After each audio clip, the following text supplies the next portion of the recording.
De midi à 13h, Pierre Giraud vous présente la Midinale sur Radio Alpa. Il est 12h09, on continue la Midinale avec le sujet du jour. En ce vendredi 6 avril, comme promis, nous allons parler du sommeil. Quel est l'impact du sommeil sur notre vie ? Sujet qui nous touche tous. Petit chiffre intéressant, les Français dorment en moyenne 1h30 de moins qu'il y a 50 ans. Nous allons parler de son fonctionnement, de l'impact sur notre vie. Nous allons aussi vous donner des conseils.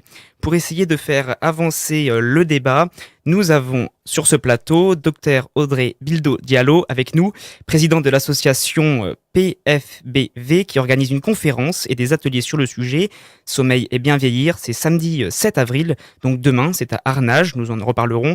Sarah Galtier aussi nous dira aussi un mot sur cet événement en collaboration avec Arnage.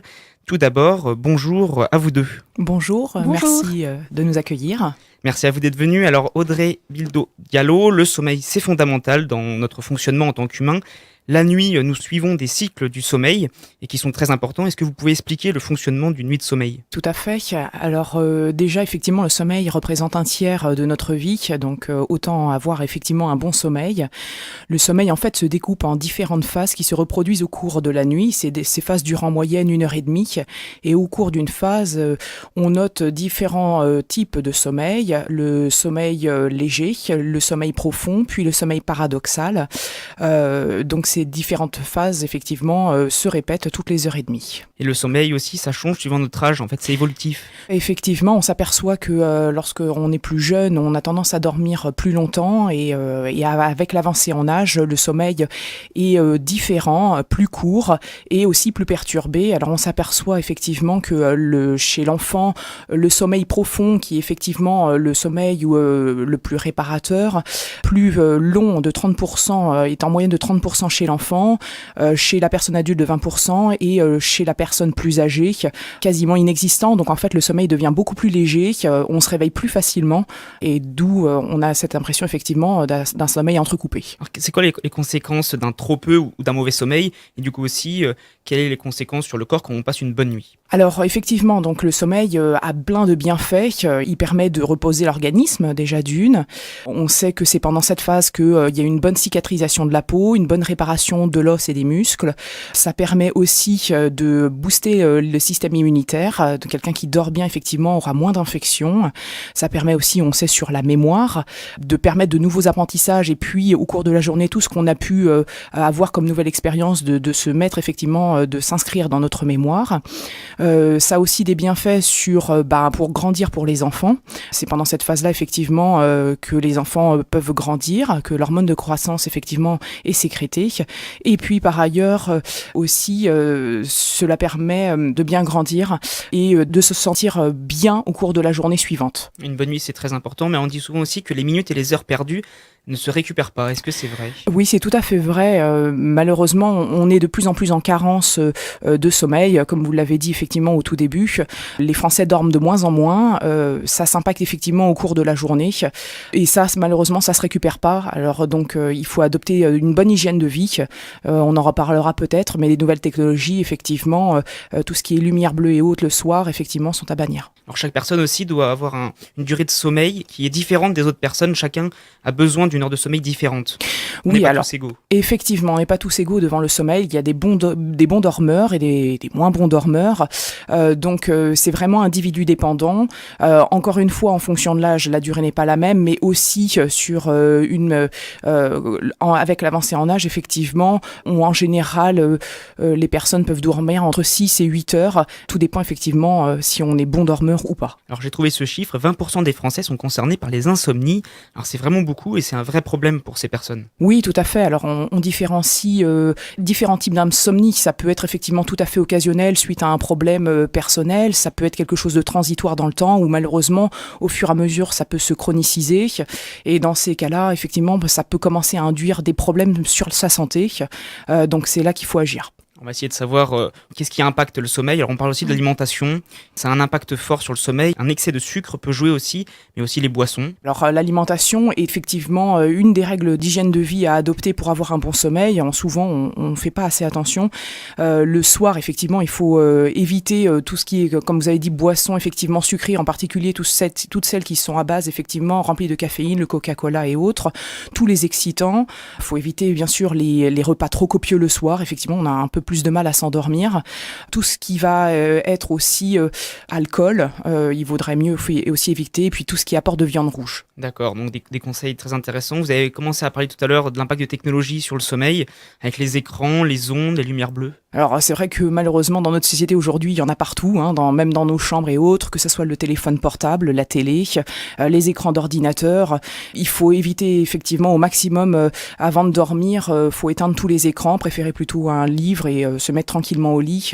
Toutes ces lumières bleues effectivement empêchent la sécrétion de l'hormone pour dormir, la mélatonine. Donc effectivement c'est important de les éviter. Souvent on dit qu'il faut arrêter de regarder les écrans 1 heure avant le coucher. C'est bien ça effectivement. Et puis plus tôt on les enlève effectivement et mieux on va dormir. Chez les enfants aussi, parce que maintenant il y a de plus en plus de technologies avec eux, des téléphones, des tablettes. D'autant plus les enfants, s'ils dorment mal la nuit, effectivement, ça a beaucoup d'impact sur les apprentissages et sur la croissance. Donc effectivement, les enfants, il faut absolument bannir la télé. Moi je pense que voilà, idéalement, au moins 1 heure, 1 heure et demie avant. Bon, après... Chacun. Voilà, c'est les conseils à adopter effectivement pour chacun. Éviter aussi de dormir avec son téléphone sous l'oreiller ou chargé à proximité. Oui, après voilà, il y a toujours en plus les ondes et puis on a toujours envie de regarder pour peu qu'il y ait une vibration ou un message qu'on ait reçu, on a envie de se réveiller, le sommeil est entrecoupé, on a plus de mal à s'endormir, donc le sommeil n'est pas réparateur dans ces cas-là. Alors lors de cette conférence aussi, vous proposez des méthodes naturelles pour aider à s'endormir et avoir une bonne nuit de récupération. Alors est-ce que vous pouvez nous en donner quelques-uns ici ? Oui, alors c'est vrai que ce qu'on essaye par notre conférence, c'est effectivement d'éviter d'avoir recours au maximum aux médicaments. Alors aux médicaments, c'est vrai que moi, même en tant que médecin généraliste et gériatre, j'ai parfois trop recours aux médicaments, aux hypnotiques pour dormir. Et donc là, ce qu'on essaye de dire au public, c'est qu'il existe plein d'autres alternatives qui n'induisent pas de dépendance et d'accoutumance. Et c'est de pouvoir d'abord, dans un premier temps, tester ces méthodes naturelles qui peuvent exister sous différentes formes. Il y a les plantes, la phytothérapie, il y a l'homéopathie, il y a les huiles essentielles. Et bien sûr, alors avant tout, c'est aussi d'adopter les règles d'hygiène de vie dont on a parlé. Et c'est de continuer, bien sûr, aussi à faire de l'activité sportive, une activité physique régulière en journée. Alors pas trop tard le soir idéalement aussi, mais en journée régulière. Alors il ne s'agit pas de faire un footing tous les jours, mais plutôt d'adopter pour, par exemple, de la marche rapide, idéalement, une demi-heure, 3/4 d'heure, 3 fois par semaine, c'est l'idéal. Et puis après, toute autre activité en plus sportive est idéale, effectivement, pour le corps, pour se garder en forme pour plus tard, et puis aussi pour bien dormir, parce que si on a bougé en journée, on sera un peu fatigué le soir et on trouvera un meilleur sommeil. Dans la journée, il y a aussi beaucoup de gens qui font des siestes dès qu'ils ressentent la fatigue. Alors c'est souvent après le repas du midi. Est-ce que c'est une bonne initiative au point de vue médical ? Alors la sieste, oui, ça peut se faire. Par contre, elle ne doit pas être trop longue. Souvent, effectivement, on se dit que si on fait une sieste, autant dormir. Le problème, c'est qu'après, on décale effectivement, c'est un peu son cycle de sommeil. Et on retrouve moins bien le sommeil si on fait une sieste de 2 à 4 heures. Ça, c'est pas idéal. L'idéal, ça peut être une sieste. Alors, il y a des siestes flash, ce qu'on appelle flash, de 5 à 10 minutes, qui permet de reposer l'esprit et de mieux récupérer sur l'attention par la suite. Et après, l'idéal d'une sieste type, c'est 20-40 minutes grand maximum.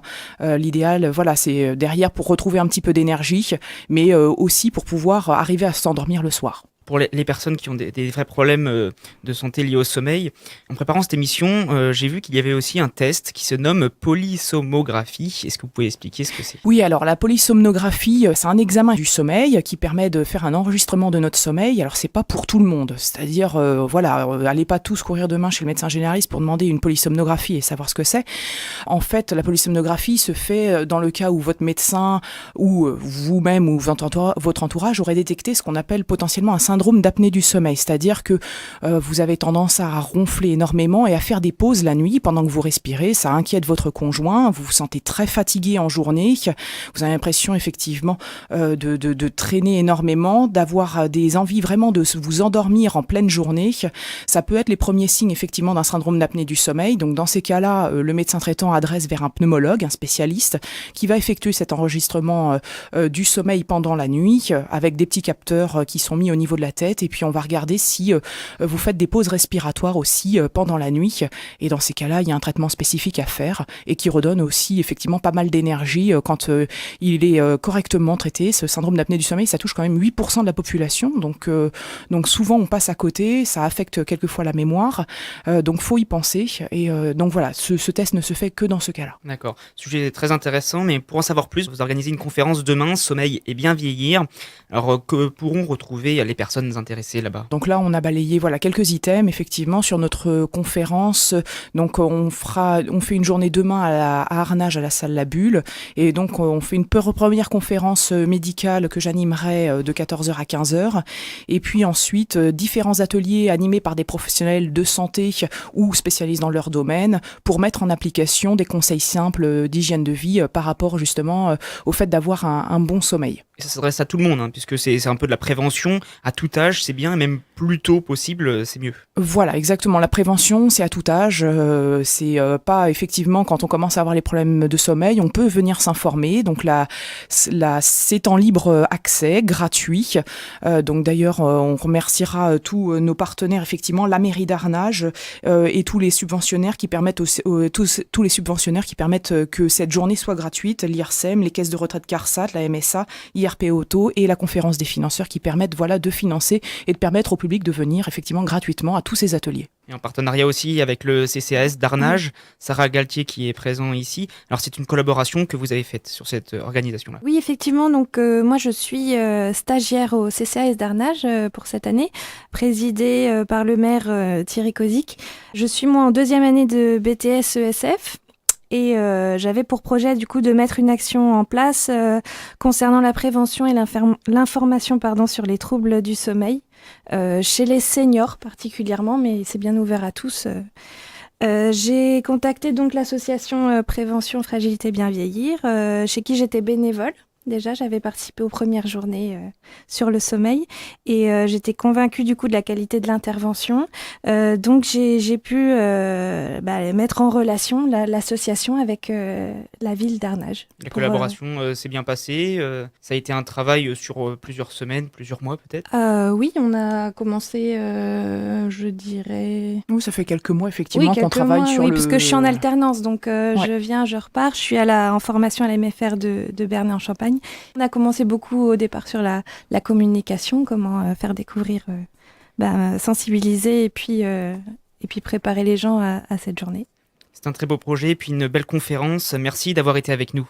Merci beaucoup de Merci de nous avoir reçus. Sommeil et bien vieillir, samedi 7 avril à Arnage, organisé par l'association PFBV, Prévention Fragilité Bien Vieillir.